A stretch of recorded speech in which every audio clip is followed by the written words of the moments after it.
Hello students, अपन पढ़ रहे हैं अपनी जूलॉजी और जूलॉजी की जो फर्स्ट यूनिट थी वो अपनी थी मानव कार्य की। और मानव कार्य की में आज अपन अपना नया लेसन स्टार्ट करेंगे जिसका नाम है मानव में रक्त परिसंचरण तंत्र का अपन अध्ययन करेंगे, ब्लड सर्कुलेटरी सिस्टम। अब तक जिन टॉपिक्स पर अपन डिस्कस कर चुके हैं, 3 लेसन अपने कंप्लीट हो चुके हैं। फर्स्ट जो था अपना था इंटीग्रेटरी सिस्टम, मतलब स्किन से रिलेटेड जो त्वचा थी उसके बारे में अपन ने स्टडी की थी। सेकंड जो था अपना वो था डाइजेस्टिव सिस्टम, मतलब अपना पाचन तंत्र। और तीसरा जो चैप्टर था वो था अपना रेस्पिरेशन का, श्वसन का। ठीक है, तो आज अपन स्टडी करेंगे अपने मानव में रक्त परिसंचरण तंत्र, ब्लड सर्कुलेटरी सिस्टम किस प्रकार से वर्क करता है। इसमें मेनली होता क्या है, जैसे कि बहुकोशी के जीव होते हैं, जो निम्न कोटि के जीव जो होते हैं, जो एक कोशी के जीव होते हैं लोअर कैटेगरी के, उनमें क्या होता है कि उनकी जो सेल्स होती हैं, सेल्स और उत्तकों में डायरेक्ट क्या होता है, गैसीय पदार्थों का विनिमय होता है। उसमें कोई भी नलिकाएं या वाहिनियां नहीं पाई जाती और डायरेक्ट एनवायरनमेंट में, वातावरण में ट्रांसफर कर दिया जाता है। उनमें इस प्रकार का सुविकसित कोई तंत्र नहीं पाया जाता। बट जो बहुकोशी के जीव होते हैं ना, उन बहुकोशी के जीवों में क्या होता है, गैसीय विनिमय के लिए एवं क्या जो अपने खाद्य पदार्थों की आपूर्ति के लिए एवं उत्सर्जित पदार्थों को बाहर वातावरण में उत्सर्जित करने के लिए किसकी आवश्यकता होती है, एक सुविकसित तंत्र की आवश्यकता होती है। और वो सुविकसित तंत्र ही क्या कहलाता है, अपना परिसंचरण तंत्र कहलाता है। अब अगर अपन बात करें ये परिसंचरण तंत्र कितने प्रकार का होता है, तो मेनली अपना परिसंचरण तंत्र जो होता है वो 2 प्रकार का होता है। 2 प्रकार का कौन कौन सा, फर्स्ट खुला परिसंचरण तंत्र मतलब ओपन सर्कुलेटरी सिस्टम, और दूसरा जो अपना होता है वो बंद प्रकार का परिसंचरण तंत्र मतलब क्लोज सर्कुलेटरी सिस्टम। अब खुला परिसंचरण तंत्र क्या होता है, अगर इस पर अपन बात करें तो खुला परिसंचरण तंत्र होता है जो ओपन सर्कुलेटरी सिस्टम होता है। उसमें क्या होता है, उसमें जो संवहनी तरल द्रव होता है, मतलब जिस द्रव से पदार्थों का संवहन हो रहा है, ओके, उस जैसे कि अपने अंदर जो ब्लड होता है, ब्लड के द्वारा इस मतलब CO2 O2 जो गैस होती है उनका परिवहन होता है, उत्सर्जित पदार्थों का भी परिवहन होता है। उसी प्रकार क्या होता है, जो खुला परिसंचरण तंत्र होता है अपना, उसमें जो संवहनी तरल द्रव होता है वो कोशिका तथा उत्तकों के मध्य बगैर वाहिनियों के प्रवाहित होता रहता है। किसी भी प्रकार की वाहिनियां नहीं पाई जाती, कोशिकाओं से उत्तकों में बगैर वाहिनियों के प्रवाहित होता है। मतलब किसी प्रकार की कोई विशिष्ट बंद नलिकाएं नहीं होती हैं उस तरल द्रव्य के लिए, ओके। और ये इस प्रकार का जो अपना ये सर्कुलेटरी सिस्टम है, ये किसमें पाया जाता है, जो लोअर कैटेगरी के जो एनिमल्स होते हैं, मतलब इनवर्टिब्रेट्स जैसे मोलस्कन्स हो गए अपने, तथा कुछ आर्थ्रोपोड्स कीट जो होते हैं उन कीटों में पाया जाता है। अब सेकंड जो अपना टाइप आता है वो आता है क्लोज्ड सर्कुलेटरी सिस्टम, मतलब बंद प्रकार का परिसंचरण तंत्र जो मनुष्यों में पाया जाता है। इस प्रकार के परिसंचरण तंत्र में क्या होता है, जो संवहनी तरल द्रव होता है वो किस में प्रवाहित होता है, विशिष्ट नलिकाओं में प्रवाहित होता है। ठीक है, जो अपना इसमें मान सकते हैं जो अपना ब्लड होता है वो ब्लड किस में, विशिष्ट नलिकाओं में प्रवाहित होता है, उत्तकों से कोशिकाओं में। अब ये तो हो गई सर्कुलेटरी सिस्टम क्या होता है। सर्कुलेटरी सिस्टम में क्या होता है, अपने परिसंचरण तंत्र क्या होता है, जो बहुकोशी के जीव होते हैं उन बहुकोशी के जीवों में गैसों के विनिमय के लिए, खाद्य पदार्थों की आपूर्ति के लिए, उत्सर्जित पदार्थों के लिए, बाहर वातावरण में उत्सर्जित करने के लिए विशिष्ट तंत्र पाया जाता है। वो विशिष्ट तंत्र ही अपना क्या कहलाता है, अपना सर्कुलेटरी सिस्टम, अपना परिसंचरण तंत्र कहलाता है। ये 2 प्रकार का होता है, खुला परिसंचरण तंत्र और बंद परिसंचरण तंत्र। ठीक है, खुला परिसंचरण तंत्र क्या होता है, इस प्रकार के परिसंचरण तंत्र में जो संवहनी तरल द्रव्य होता है वो बगैर किसी विशिष्ट बंद नलिकाओं के सेल्स और उत्तकों में प्रवाह होता रहता है। और जबकि क्लोज्ड सर्कुलेटरी सिस्टम जो बंद प्रकार का अपना परिसंचरण तंत्र होता है, उसमें क्या होता है, जो संवहनी द्रव्य होता है वो एक विशिष्ट नलिकाओं से गुजरता है। ओके, जैसे कि अगर अपन खुला परिसंचरण तंत्र का एग्जाम्पल देखें तो इसमें अपने लोअर कैटेगरी के एनिमल्स आते हैं, मोलस्का, आर्थ्रोपोडा, इस प्रकार के। और जो अपने बंद परिसंचरण तंत्र की बात करें तो इसमें अपने वर्टिब्रेट्स जैसे ह्यूमन हो गए, मानव में इस प्रकार का बंद प्रकार का परिसंचरण तंत्र पाया जाता है। अब अपना जो टॉपिक है वो है रक्त का संगठन। नेक्स्ट अगर हम बात करें रक्त का संगठन, कंपोजिशन ऑफ ब्लड, तो ब्लड में क्या क्या होता है, किससे मिलकर बना होता है। अगर अपन ब्लड की बात करें तो ब्लड क्या होता है, एक तरल संयोजी उत्तक होता है। ठीक है, और एक स्वस्थ मनुष्य में कितना लीटर ब्लड पाया जाता है, 5 लीटर ब्लड पाया जाता है। ओके, और इसमें क्या पाया जाता है, अपना जो ब्लड होता है इसमें प्लाज्मा और रुधिर कणिकाएं पाई जाती हैं। ठीक है, प्लाज्मा और रुधिर कणिकाओं से मिलकर क्या होता है,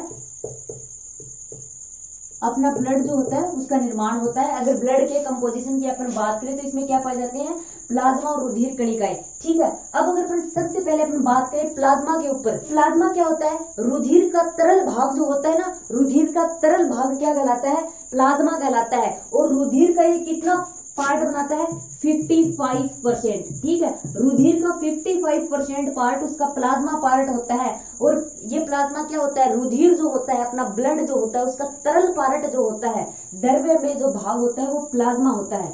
अब अगर इसकी बात करें कैसा होता है, ये क्षारीय होता है और हल्के पीले रंग का होता है अपना प्लाज्मा। ठीक है, अब 55% जो ये प्लाज्मा अपना पाया जाता है, इस 55% में 90% तो किसकी मात्रा होती है, जल की। ठीक है, और बची 10% कार्बनिक और अकार्बनिक घटक होते हैं। कार्बनिक घटक जो होते हैं उसमें क्या पाई जाती है, ब्लड की प्रोटीन्स होती हैं, जैसे थ्रोम्बिन, प्रोथ्रोम्बिन, अपनी एल्ब्यूमिन, हार्मोन्स, एंजाइम्स, ये सब कार्बनिक घटक में प्रेजेंट होते हैं। और कार्बनिक घटक, इस 10% में अपना कार्बनिक घटक का पार्ट कितना होगा, लगभग 7 से 8%।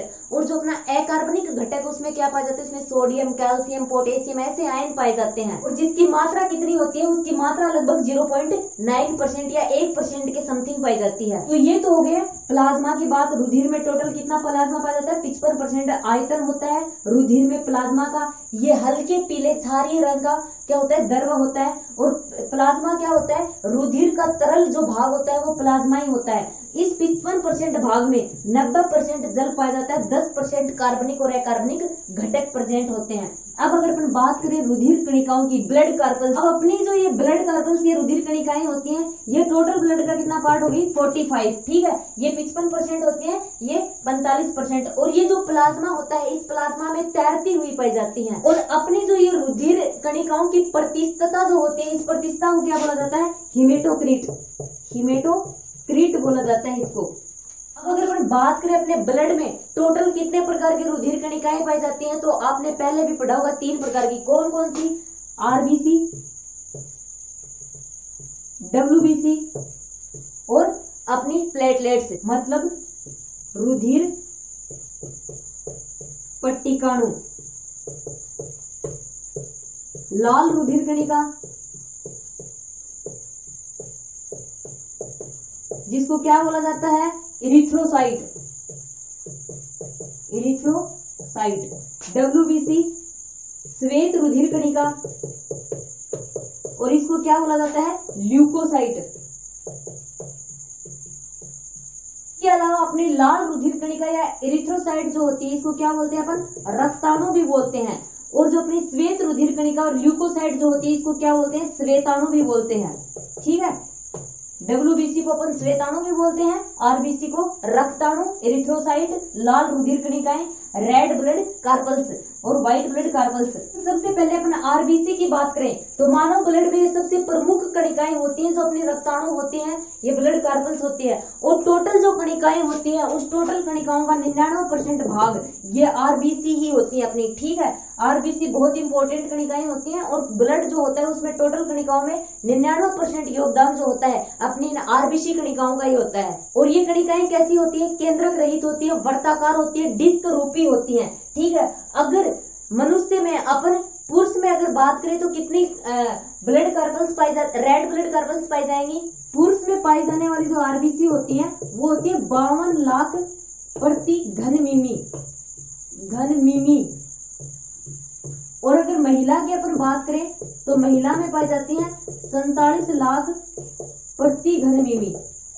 ठीक है, ये पुरुष की है 52 लाख और ये महिला की है 47 लाख। और इसमें क्या पाया जाता है, इसमें हीमोग्लोबिन नाम की रंजक प्रोटीन पाई जाती है। आरबीसी में हीमोग्लोबिन नाम की रंजक प्रोटीन उपस्थित होती है। और ये प्रोटीन किसका कार्य करती है, ये प्रोटीन श्वसन रंजक या श्वसन वर्णक का कार्य करती है। और इस हीमोग्लोबिन अणु के प्रत्येक समूह में क्या प्रेजेंट होता है, अगर इसकी स्ट्रक्चर की अपन बात करें, इस हीमोग्लोबिन के प्रत्येक अणु में 4 फेरस आयन का समूह उपस्थित होता है, जिसे अपन क्या बोलते हैं, हिम समूह बोलते हैं। इसके साथ ही इसमें 4 पॉलीपेप्टाइड श्रृंखलाएं भी उपस्थित होती हैं। और जिस टाइम अपन श्वसन की बात कर रहे थे उस टाइम मैंने बताया था, जो अपनी वायु कूपिकाएं होती हैं, उन वायु कूपिकाओं से CO2 और O2 का परिवहन होता है। और O2 का परिवहन कैसे होता है, जब अपन श्वास लेते हैं तब क्या होता है, अपनी ऑक्सीजन अपन अंदर जाती है और वो ऑक्सीजन फिर वायु कोशिकाओं के पास में जो रुधिर वाहिनियां पाई जाती हैं, उन रुधिर वाहिनियों में हीमोग्लोबिन पाया जाता है रुधिर में।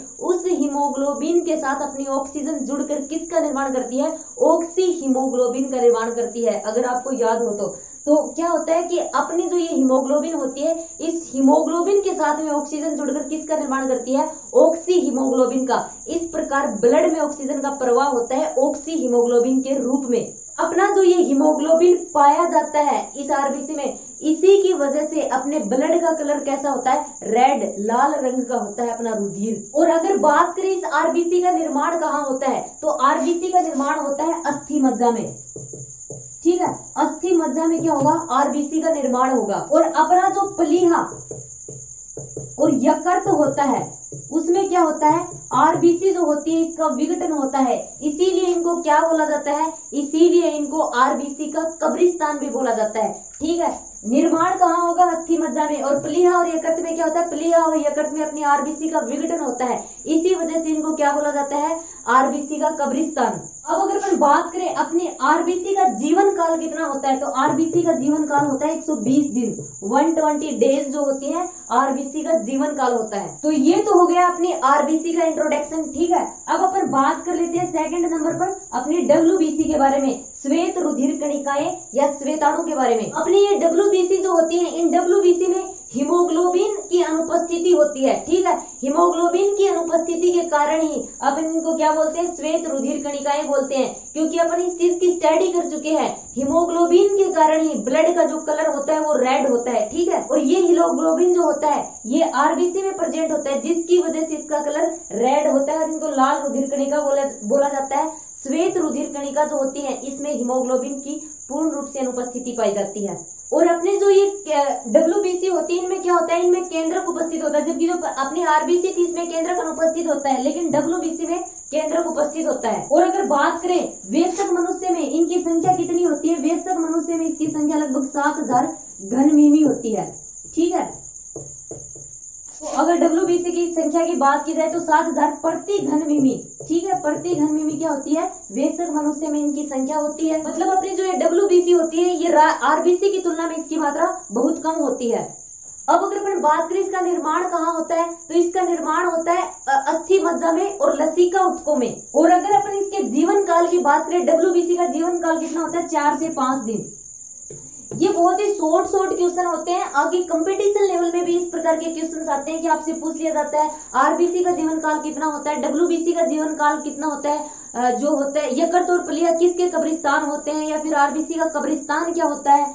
तो आरबीसी जो होती है, जो अपनी रक्त कणिकाएं होती है उसमें सबसे ज्यादा संख्या आरबीसी की पाई जाती है, इसका जीवन काल भी 120 दिन का होता है। डब्ल्यूबीसी बहुत कम मात्रा में पाई जाती है, मतलब इनका अनुपात भी देखें, आरबीसी अगर अपन आरबीसी और डब्ल्यूबीसी का अनुपात देखें तो 600:1 होता है। ठीक है, ये आरबीसी की संख्या और ये डब्ल्यूबीसी का इतना कम अनुपात होता है डब्ल्यूबीसी का, क्योंकि 99% पार्ट तो आरबीसी खुद आरबीसी कणिकाओं का ही होता है, तो बचा हुआ 1% जो होता है वो ये दोनों लेती हैं। तो डब्ल्यूबीसी का जीवन काल कितना होता है, 4 से 5 दिन का। और अपने जो ये श्वेताणु होते हैं ये अनेक प्रकार के होते हैं। अगर अपन देखें इनके प्रकारों की अगर अपन बात करें,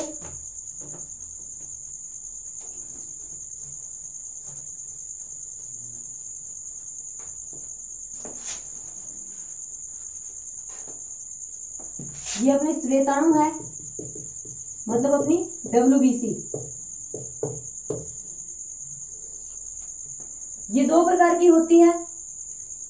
फर्स्ट है अपने कणिका में श्वेताणु और सेकंड अपने आएंगे कणिका रहित श्वेताणु।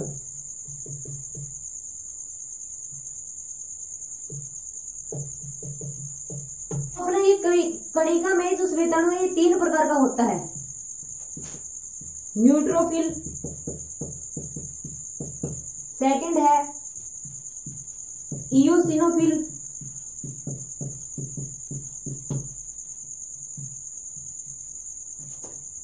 और थर्ड है अपना बेसोफिल। अब अगर अपन कणिका रहित श्वेताणु की बात करें तो इसमें 2 टाइप है। फर्स्ट है अपना एक केंद्रकाणु एंड लसीकाणु। ठीक है, अब अगर अपन बात करें कि कणिकामय श्वेताणु की, तो कणिकामय श्वेताणु में क्या होता है, इनके कोशिका द्रव जो होता है, इनके कोशिका द्रव में कणिकाएं पाई जाती हैं। ठीक है, इसीलिए इनको क्या बोला गया है, कणिकामय श्वेताणु बोला गया है।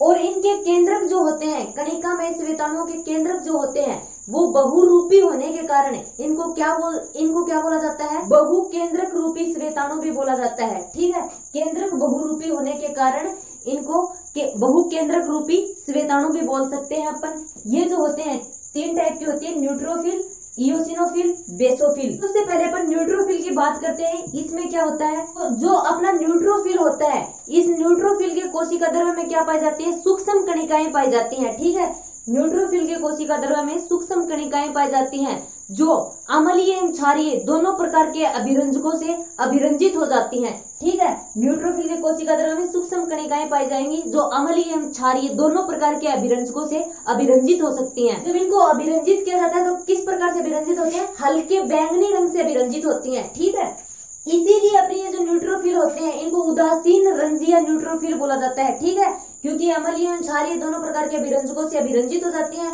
अभिरंजन के बाद कौन सा कलर, बैंगनी रंग से अभिरंजित होती हैं, इसीलिए इनको न्यूट्रोफिल या उदासीन रंजी श्वेताणु बोला जाता है। अपने जो ये न्यूट्रोफिल होते हैं, ये कोशिकाओं की जो भित्ति होती है, उन कोशिकाओं की भित्ति के क्या कर सकते हैं, आर पार जा सकते हैं। न्यूट्रोफिल कोशिकाओं की भित्ति के आर पार जा सकते हैं, इसीलिए इनको क्या बोला जाता है, कोशिका पारण बोला जाता है। और ये क्या करते हैं, ये जीवाणुओं को नष्ट करने का कार्य भी करते हैं। और अपनी जो ये न्यूट्रोफिल होती है, ये न्यूट्रोफिल टोटल जो श्वेताणु होते हैं ना, उन टोटल श्वेताणुओं का लगभग 62% पार्ट जो होती हैं, वो न्यूट्रोफिल के द्वारा बनाया जाता है। ओके, 62 यानी 62% भाग जो होता है अपना न्यूट्रोफिल के द्वारा बना होता है श्वेताणुओं में। अगर सेकंड इयोसिनोफिल की अपन बात करें, तो इनमें क्या होता है, कोशिका द्रव जो होता है, कोशिका द्रव में समान आकार के बड़े कण पाए जाते हैं। और ये किससे अभिरंजित होते हैं, अम्लीय अभिरंजक से। ये अम्लीय और क्षारीय दोनों प्रकार के अभिरंजक से, और ये ओनली अम्लीय अभिरंजक से अभिरंजित हो जाते हैं। जैसे इयोसिन से जब इसको अभिरंजित किया जाता है, तो ये लाल या गुलाबी रंग में अभिरंजित हो जाता है। ठीक है, इयोसिनोफिल जो होता है अपना अम्लीय अभिरंजक से, जैसे इयोसिन से जब अभिरंजित किया जाता है तो ये लाल या गुलाबी रंग में अभिरंजित होता है। और इनका केंद्रक जो होता है वो द्विपिंडीय होता है। और क्या होता है, जब अपनी बॉडी में परजीवी का संक्रमण होता है या फिर कोई एलर्जी होती है, उस समय इनकी संख्या बढ़ जाती है। इयोसिनोफिल की संख्या जो होती है वो ज्यादा हो जाती है, इसीलिए इनमें कैसा गुण पाया जाता है, एंटी हिस्टामिनिक गुण पाया जाता है। ओके, परजीवी संक्रमण के समय एंड एलर्जी के टाइम इनकी संख्या में वृद्धि होती है, जिससे इनमें क्या पाया जाता है, एंटी हिस्टामिनिक गुण पाया जाता है। और अपना जो ये श्वेताणु होते हैं, इन श्वेताणु का कितना परसेंट बनाते हैं, ये टोटल 2.5%। ओके, 2.5% क्या होती है, इयोसिनोफिल होती हैं। अब अगर अपन 3rd नंबर पर बेसोफिल की बात करें, तो इनके कोशिका द्रव्य में विभिन्न आकार के क्या पाए जाते हैं, कण उपस्थित होते हैं कोशिका द्रव्य में। और ये किस प्रकार के रंजक से अभिरंजित होते हैं, ये क्षारीय रंग के रंजक से अभिरंजित हो जाते हैं। और कलर कैसा आता है, नीले रंग से अभिरंजित होते हैं। ओके, अपना जो न्यूट्रोफिल था वो अम्लीय एवं क्षारीय दोनों प्रकार से अभिरंजित होता है। इयोसिनोफिल अम्लीय अभिरंजक से अभिरंजित होता है, और बेसोफिल जो होता है वो क्षारीय अभिरंजक से अभिरंजित होता है। श्वेताणु होता है, उस कुल श्वेताणु का 0.5% जो होता है वो बेसोफिल से मिलकर बना होता है। अब अपन बात कर लेते हैं कणिका रहित श्वेताणुओं की। अपने जो कणिका रहित श्वेताणु होते हैं, जैसे कि इनके नाम से स्पष्ट हो रहा है, इनमें क्या होता है, इनके कोशिका द्रव्य में कणिकाएं नहीं पाई जाती हैं। ओके, इनके कोशिका द्रव्य में क्या नहीं पाई जाएंगी, कणिकाएं नहीं पाई जाएंगी। और क्या उपस्थित, इनके अगर केंद्रक की बात करें, इनका केंद्रक कैसा होता है, अंडाकार सेम के बीज की आकृति जैसा होता है। अब ये 2 टाइप के होते हैं, एक केंद्रकाणु और लसीकाणु। एक केंद्रकाणु क्या होते हैं, अपने जो एक केंद्रकाणु होते हैं बड़े आकार की कोशिकाएं होती हैं, और इनमें क्या होता है, इनमें सेम की बीज की आकृति का केंद्रक होता है। ये भक्षणकारी प्रवृत्ति की होती है। और अपना रुधिर जो होता है, अपने रुधिर से किस में आ सकती है, टिश्यू ऊतकों में आ सकती है ये। और अपने ऊतक जो होते हैं, उन ऊतकों में ये बड़े आकार की हो सकती है, इसीलिए इन्हें क्या बोला जाता है, वृहत भक्षाणु भी बोला जाता है। जैसे कि वृहत भक्षाणु होते हैं, इनकी भक्षणकारी प्रवृत्ति जो होती है वो तीव्र होती है। भक्षणकारी प्रवृत्ति का मतलब कि बड़े जीवाणु जो होते हैं, बड़े कण जो होते हैं, उनका भी भक्षण कर सकती है, उनको खत्म कर सकती है। और अपने जो ये वृहत भक्षाणु होते हैं, ये वृहत भक्षाणु और न्यूट्रोफिल जो होते हैं, ये आपस में मिलकर शरीर में भक्षाणु तंत्र का निर्माण करते हैं। ठीक है, अपने वृहत भक्षकाणु एवं अपना न्यूट्रोफिल जो होते हैं, या ये दोनों मिलकर अपनी बॉडी जो होती है उसमें भक्षाणु तंत्र का निर्माण करते हैं। तो एक्टिव होते हैं जैसे बाहर से कोई एलर्जी या परजीवी संक्रमण होता है उस टाइम। ये जो एक केंद्रकाणु होते हैं ये अपने टोटल श्वेताणुओं का कितना परसेंट होते हैं? 5%। ओके, अगर हम बात कर लेते हैं लसीकाणु, ये क्या होती है? बड़े आकार की कोशिकाएं होती है। अगर इनके केंद्रक की बात करें तो इनका केंद्रक क्या होता है? अंडाकार होता है। इनका जो केंद्रक होता है उस केंद्रक के चारों ओर अल्प मात्रा में छल्ले के रूप में क्या पाया जाता है? कोशिका द्रव उपस्थित होता है। ठीक है, लसीकाणु के जो केंद्रक होते हैं उन केंद्रकों के चारों ओर अल्प मात्रा में, थोड़ी सी मात्रा में क्या उपस्थित होते हैं? कोशिका द्रव उपस्थित होता है। और अपने जो ये लसीकाणु होते हैं इनमें सीमित मात्रा में अमीबीय गति पाई जाती है। और अगर इनके जीवन काल की बात करें, काल 2 से 100 दिनों तक या इससे अधिक भी हो सकता है। ठीक है, लसीकाणुओं का जीवन काल 2 से 100 दिनों तक या फिर इससे भी अधिक हो सकता है। अपना जो ये श्वेताणु होते हैं, इन श्वेताणुओं का कुल 30% पार्ट जो होता है, 30% भाग जो होता है इन लसीकाणुओं का ही होता है। और लसीकाणु जो होते हैं वो छोटे व बड़े आकार में पाए जाते हैं। छोटे आकार के जो लसीकाणु होते हैं संख्या में अधिक, जबकि बड़े आकार के जो लसीकाणु होते हैं वो संख्या में कम होते हैं। और अपने जो छोटे लसीकाणु होते हैं ये बी कोशिकाओं और टी कोशिकाओं का निर्माण करते हैं। अपना जो इम्यून सिस्टम होता है उसमें बी कोशिकाएं, टी कोशिकाओं की स्टडी आपने की होगी। बाहर से जब संक्रमण होता है तो उनको मारने का कार्य जो होता है वो इनके द्वारा किया जाता है। तो ये हो गई अपने श्वेताणु, अपने WBC की बात। अब लास्ट में अपनी ब्लड कार्पल्स जो अपनी रुधिर कणिकाएं थी उसमें बचती है अपनी श्वेत पट्टिकाणु। उनके बारे में अगर अपन डिस्कस करें,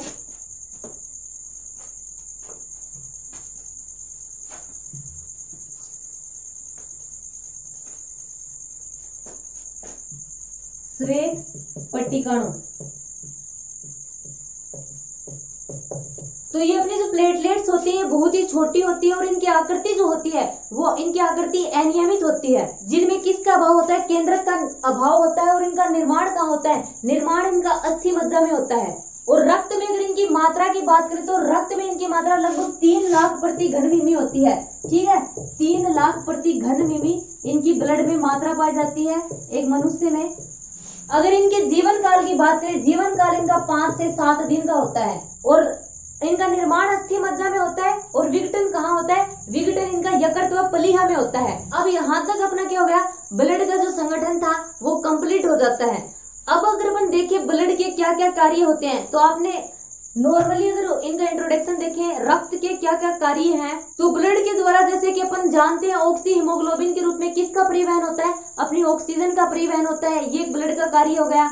CO2 का परिवहन का जो कार्य होता है वो भी ब्लड के द्वारा किया जाता है। जिस टाइम अपन रेस्पिरेशन, श्वसन के बारे में पढ़ रहे थे तब अपन ने पढ़ा था कि जो वायु कूपिकाएं होती हैं उन वायु कूपिकाओं तक CO2 जो होती है वो रुधिर वाहिनियों तक लेके आई जाती है। उसकी कुछ मात्रा लगभग 30% के समथिंग। तो CO2 का परिवहन और O2 का परिवहन जो होता है वो किसके द्वारा किया जाता है? रुधिर के द्वारा। जो खाद्य पदार्थ होते हैं उन खाद्य पदार्थों के वितरण की जो प्रक्रिया होती है वो भी किसके द्वारा की जाती है? ब्लड के द्वारा। और अपने जो बॉडी होती है, अपना शरीर जो होता है उसमें ताप नियंत्रण की प्रक्रिया जो होती है उसमें भी ब्लड का योगदान होता है। और अपनी अंतःस्रावी ग्रंथियां जो होती है, अपनी एंडोक्राइन ग्लैंड जो होती है, उनके द्वारा जो हार्मोनों का सीक्रेशन होता है उन हार्मोनों के परिवहन में भी अपने रक्त का योगदान होता है। तो मतलब ये हार्मोनों के परिवहन का कार्य भी करता है। इसके अलावा उत्सर्जन में भी इसका महत्वपूर्ण योगदान होता है। उत्सर्जित पदार्थों को एक स्थान से दूसरे स्थान तक ले जाने के लिए भी ब्लड का यूज किया जाता है। रोगों से बचाव में इसका योगदान होता है। और शरीर पर अगर चोट लग जाती है तो उसकी मरम्मत करने में, जब शरीर पर चोट लगती है, रुधिर बाहर होता है तो मतलब रुधिर का थक्का जो बनता है, तो इसमें उपस्थित जो प्रोटीन होते हैं, कार्बनिक घटक जो होते हैं, उनकी प्रोसेस, कार्बनिक अकार्बनिक घटकों की प्रोसेस के द्वारा ब्लड में क्या होता है? रुधिर का थक्का बनने की प्रोसेस होती है, जिससे जब चोट लगती है तो वहां पर रुधिर का थक्का बन जाता है, बाहर बॉडी से बाहर ज्यादा रक्त बह नहीं पाता है। तो ये भी इसका एक उपयोग हो गया। अगर अपन नेक्स्ट देखें, बॉडी तो होती है अपनी बॉडी में जल संतुलन का कार्य जो होता है वो भी किसके द्वारा किया जाता है? ब्लड के द्वारा, रुधिर के द्वारा किया जाता है। तो ये हो गए अपने ब्लड के कार्य, जिसमें अपन ने देखा कि रक्त के क्या क्या कार्य होते हैं। तो यहाँ तक अपन ने स्टडी किया है अपना प्रीसंचरण तंत्र, सर्कुलेटरी सिस्टम क्या होता है, सर्कुलेटरी सिस्टम कितने प्रकार का होता है, और अपना ब्लड जो होता है, अपना रुधिर जो होता है, उसका कंपोजिशन कि उसका संगठन देखा है वो किन से मिलकर बना होता है, जिसमें अपन ने प्लाज्मा और रुधिर कणिकाएं जो है उनका डिस्कस किया है। प्लाज्मा जो होता है उसमें जो अपने कार्बनिक अकार्बनिक घटक या जल उपस्थित होता है। और जो अपनी कणिकाएं होती है उनमें 3 प्रकार की कणिकाएं हैं, WBC, RBC और अपनी प्लेटलेट्स, उनके बारे में पढ़ा है। और ब्लड के कार्य। अब आगे जो अपना टॉपिक होगा, जो नेक्स्ट वीडियो में अपन डिस्कस करेंगे, उसमें अपन देखेंगे कि ब्लड ग्रुप्स क्या है, रुधिर का थक्का जमने की प्रोसेस क्या होती है। इन सब के बारे में अपन अपनी नेक्स्ट वीडियो में डिस्कस करेंगे।